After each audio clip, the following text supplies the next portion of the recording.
Hey, hi, it's PoppaElite, formerly Elite CR, formerly Elite Can't Respawn, and formerly some other names. So I wanted to make a video that I think is kind of long overdue. I've been creating content for about 15 years now, not just streaming, but like recording and all that other stuff. So I think it's about time I reintroduce myself, kind of go over my history a little bit in the space, let you guys know what we got going on now, and then what the plans are for the future.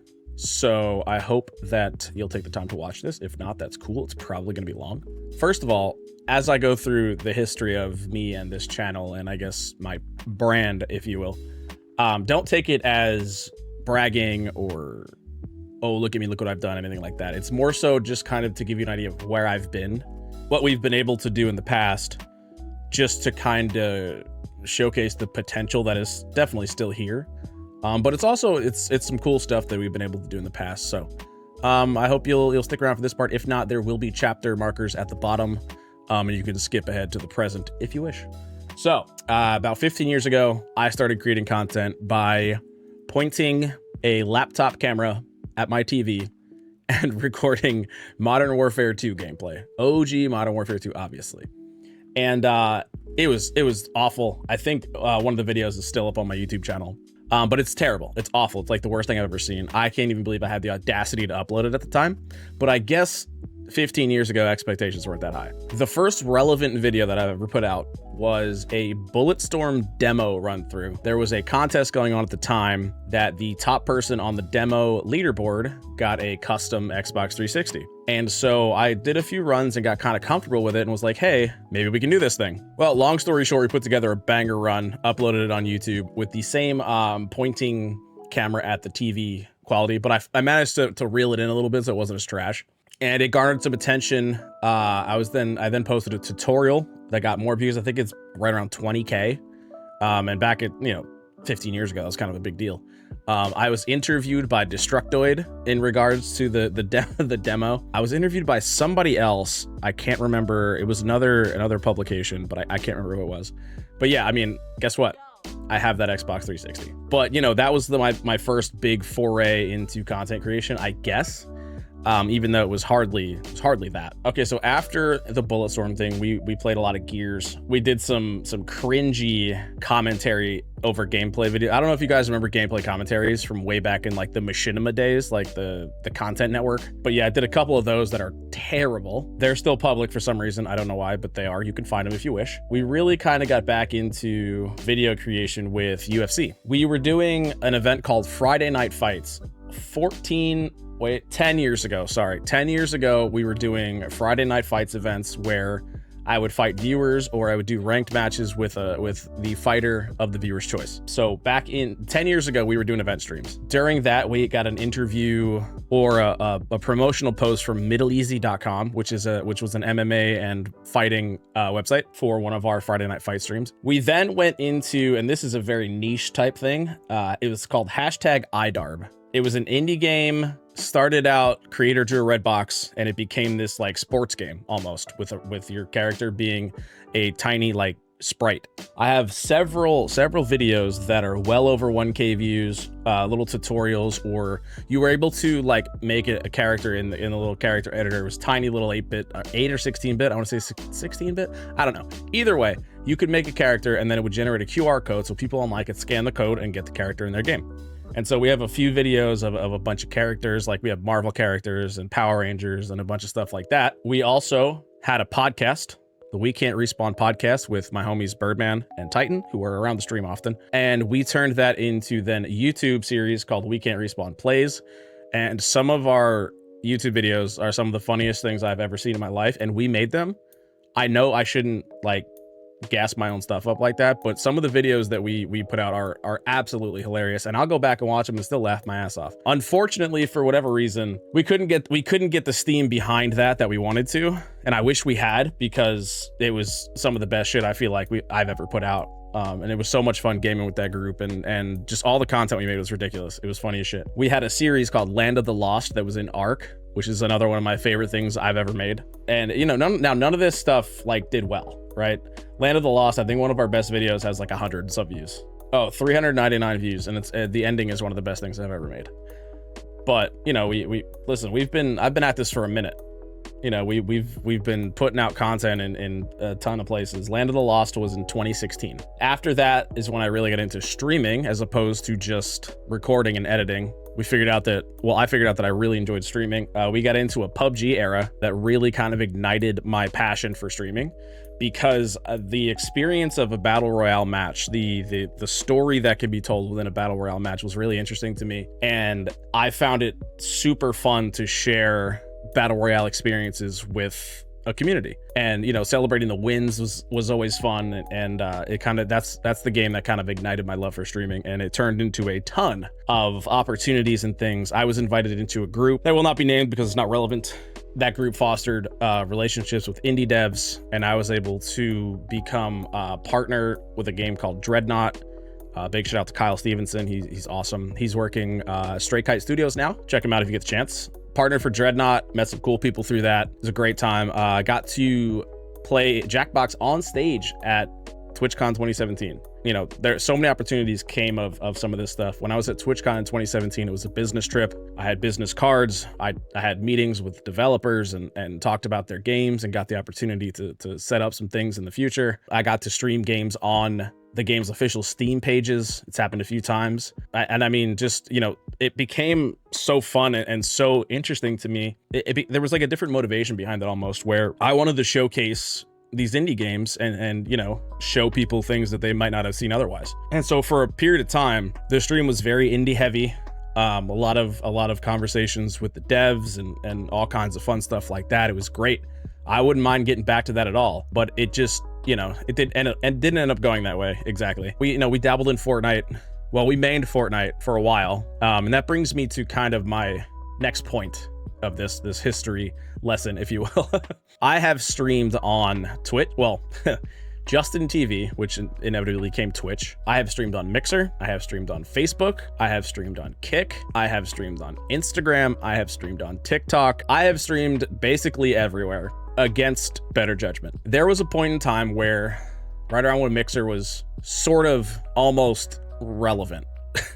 Let's be real, it never got there. But it was an interesting platform with interesting ideas, such as the Hype Zone, which would showcase streamers that were in the top 10 in a battle royale. I think it was just Fortnite at the time, I'm not sure. You know, there was that, there was different monetization options, different discoverability things and things like that. And I left Twitch, streamed on Mixer. We did okay. I mean, I wouldn't do it again. Basically, is what it comes down to, is that was a bad decision. Should have stayed on Twitch. You know, you leave a platform, that platform dies. Now with multi-streaming, it's very different.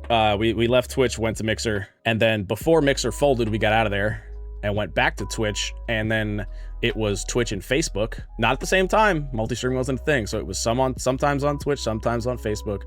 Again, wouldn't recommend it. These are things that I look back on as bad decisions, but decisions that I feel like I had to make to kind of give myself peace of mind, because it's one of those things that, like, if I hadn't, and the platform popped off, or you know, I saw somebody of a similar size go over there and pop off, like, how would I have felt? You know what I mean? So I took chances. They rarely panned out. Eventually, we came back to Twitch, and in 2019, we started playing Tarkov. Now, those of you that are watching this probably discovered the stream during the Tarkov era, as it was the most successful era of the stream by far. It's not close. And it was also probably, in a roundabout kind of way, the worst situation for the stream and for me, and I will elaborate. So I got into Tarkov in 2019, right before the big Twitch drops campaign that went ham. I got into it because Dr. Lupo played a shitload of it, and I thought it was interesting, and I wanted to give it a try.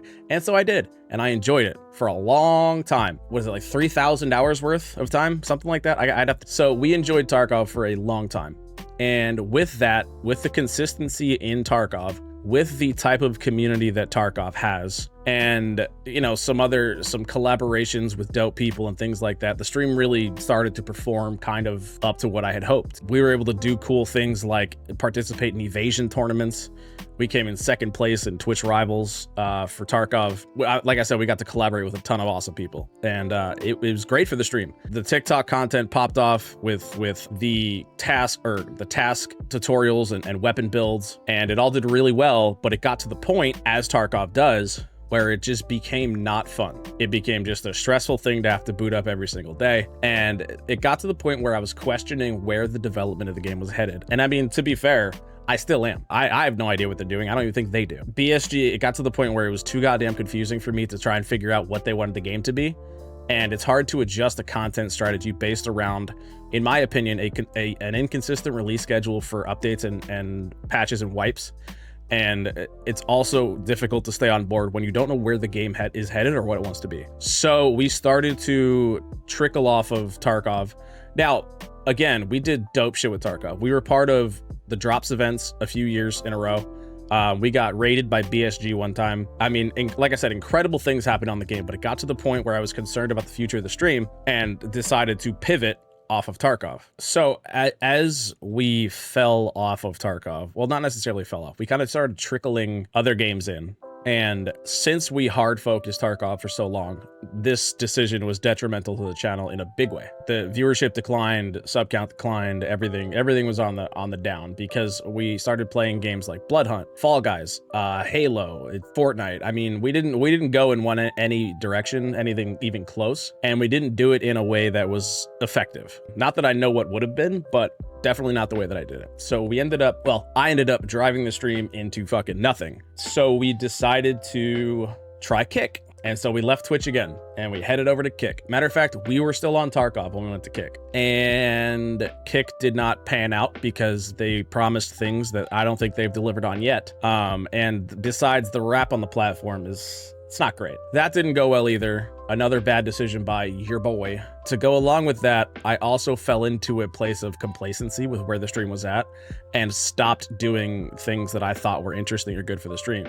We used to have Vibe Night, which was a Thursday night, synthwave music, chill gameplay, chill vibes. We used to do Gentleman's Night, where we dress up all classy, drink some whiskey. Usually we would have a co-host that was my boy, the Defiant Yeti. Shout out to him. I hope he's doing well. And we'd have a guest on, do a little interview, play some Tarkov. You know, we had all these events that we were doing, these fun things, and at one point I stopped doing them because I didn't feel they were important and I didn't feel like they were gaining the traction that they should have. Now, in retrospect, they were doing exactly what they were supposed to in keeping people interested in the stream in general. And I missed that and dropped the ball there to go along with the other decisions that were made, such as going to Kick and game changing or game swapping or what have you in the fashion that I did. So I drove the fucker into the ground. We went on a Warzone kick for a while, did some collabs with some fun people. And so basically, Tarkov both made and shit on my career, but it's not Tarkov's fault, it's mine. So that brings me to now, the present, the important part. Basically what I've gotten at for the last however many minutes is that there's potential here to be great.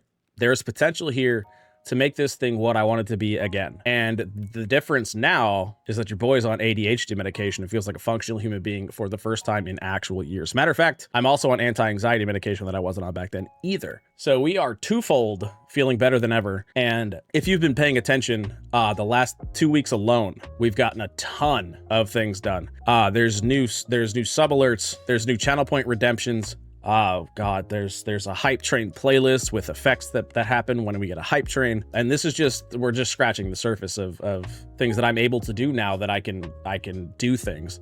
One of the biggest issues that I've had with ADHD is executive function. If you don't know what that is, basically it's the ability to do things that you need to do, to start a task, to be able to do something. Executive function. Executive functioning, I'm reading the definition because makes it easier, is the mental processes that help you plan, focus, and carry out tasks. So that was one of my kryptonites, more or less. And now that I'm on this medication, and I didn't think this was even possible, I'm able to do these things fairly well. And so that's new. If I had been this way then, who knows where we'd be at, but there's no sense of dwelling in the past because now I'm on them. And now I'm able to feel like a functioning human being, which is great. Right now we are mainlining Fortnite because there is so much to do in that game. The content is good, the clips are fun, there's some hilarity that goes on, it's free, the collabs are dope. You know, it's a good game, I think, to have a base in. Now that I'm able to plan and execute more effectively, there are more chances for me to improve on things and make things better. And like I said, we've already seen some changes with the stream, which is great. The party streams have been incredible. They always are. Saturday night, best night. But the goal right now is bringing the energy back to stream. Kind of trying to focus the party stream energy into every stream, and so far so good, and bringing content back to the stream, such as gentlemen's nights and vibe nights and fun events and things like that. Because what happened was I got into a rut where I was just streaming video games and I wasn't doing it well. I was streaming Tarkov and I was just playing the game with a camera on, more or less, and got complacent and ended up making bad decisions that threw everything in the shitter. And so we're climbing back from that now. But I think the key difference is that I'm now able to function and do things the way that I think the way that I want to. With the help of you guys supporting like you've been, it'll be easier than not, I think, to do these things. And that means the world to me. Thank you guys again for your support throughout this whole goddamn journey. New friends, old friends, thank you guys. Stay tuned. I think we're gonna take this thing in the right direction finally, after a few years of mistakes and lackluster content. So if you've stuck around for this long, thank you. I appreciate you keeping up with the channel and with myself. I'm glad to be back. I'm excited to be back. I'm excited to be better. Stay tuned. Let's get this shit going.